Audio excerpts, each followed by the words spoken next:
The 1960s. America was booming, confident, and hungry for speed. In the 1960s, America built the wildest cars in its history. Massive engines, no limits, almost no rules.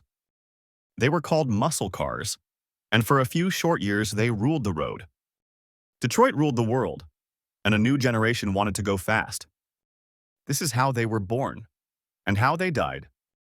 It began with a single act of rebellion inside General Motors, and it would end in long gas lines and broken promises.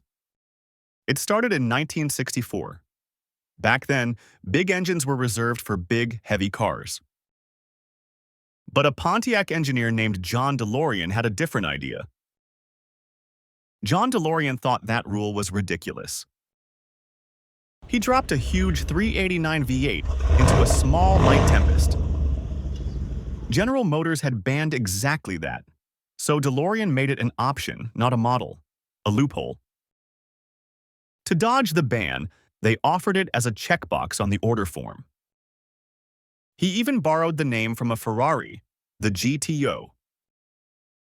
He called it the GTO. Pontiac expected to sell 5,000. They sold over 32,000. There was even a hit song about it on the radio that summer. Overnight, the Great One became a sensation. Pontiac had accidentally invented a whole new kind of car. The muscle car was born. Every rival saw those numbers and panicked. The race was on, and nobody wanted to be left behind. Dodge, Plymouth, Ford, Chevrolet all rushed to build their own. Suddenly, every showroom needed a monster of its own. Dodge had the Charger, Oldsmobile the 442, Buick the Grand Sport. Ford answered with the Mustang and sold 1 million in just 18 months. Carroll Shelby took the Mustang and turned it into a track weapon. Chevrolet fired back with the Camaro and the big block Chevelle. Chevy dealers smuggled racing 427s into Camaros through a secret order code. Pontiac kept swinging with the GTO they nicknamed the GOAT. The formula was simple: more power, bigger engines, lower prices. Plymouth even built a budget rocket named after a cartoon, the Roadrunner. It came with a horn that went beep beep and a 383 V8 for under $3,000. These cars were cheap, brutal, and built for the young. Detroit's Woodward Avenue became an open-air drag strip every night. On weekends, they packed the drag strips and ruled the streets. It was a war, and it was only getting started. Horsepower became a marketing war fought in glossy magazine ads. By 1970, it reached pure insanity. Drag strips became battlegrounds every single weekend. You could walk into a showroom and order a street-legal race car. The Chevelle SS 454 made 450 horsepower, straight from the factory.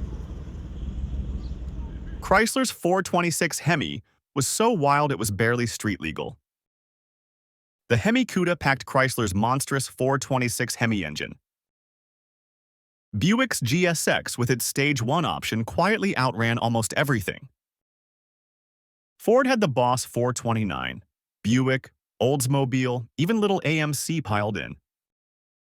They wore outrageous colors with names like Plum Crazy and Panther Pink. Plymouth's AAR Cuda and Dodge's Challenger TA were built to go racing. These were the most powerful street cars America had ever built. Engines swelled to 454, 455, even 460 cubic inches. For a moment, it felt like it would never end. It was an arms race with no ceiling in sight. 1970 was the high water mark when everything peaked at once. Nothing, it seemed, could stop them. The battle even spilled onto the racetrack. To win in NASCAR, Dodge bolted a 2-foot wing and a pointed nose onto a Charger. Ford fought back with its own slippery racer, the Talladega. The Daytona became the first stock car in history to break 200 miles per hour. At Talladega Superspeedway, Buddy Baker shattered the 200 barrier. Plymouth built its own winged monster, the Superbird. These aero cars were the fastest stock cars the world had ever seen. Plymouth built the Superbird for one reason: to lure Richard Petty back. It was so dominant that NASCAR simply changed the rules to ban it. The wing cars were simply too fast for their own good. And then, it all came crashing down. It wasn't one thing, it was everything, all at once. The first blow came from the insurance companies. Insurance companies saw the crashes, and rates exploded. Young buyers were priced out. Safety crusaders put muscle cars in their crosshairs. Then Washington stepped in with strict new emissions laws. New laws forced the lead out of gasoline, and the high-compression engines died with it.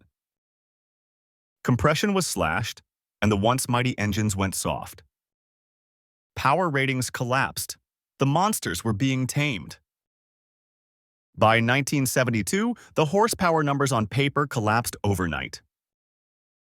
Then, the 1973 oil crisis hit. Fuel prices soared. Nobody wanted a car that drank gas. Lines stretched around the gas stations. The party was over.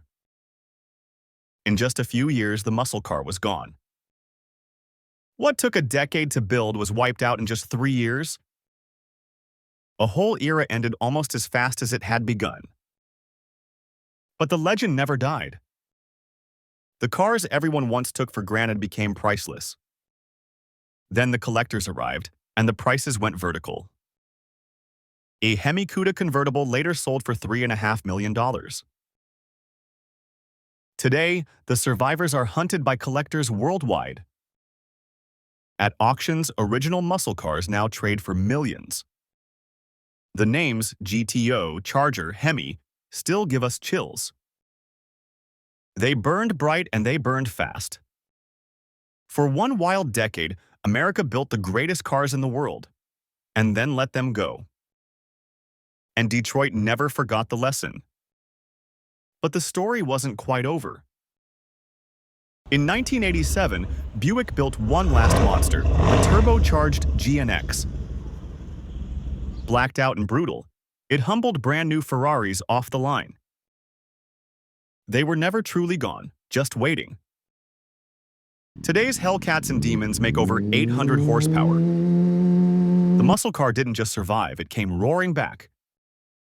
Because some legends are simply too loud to ever die.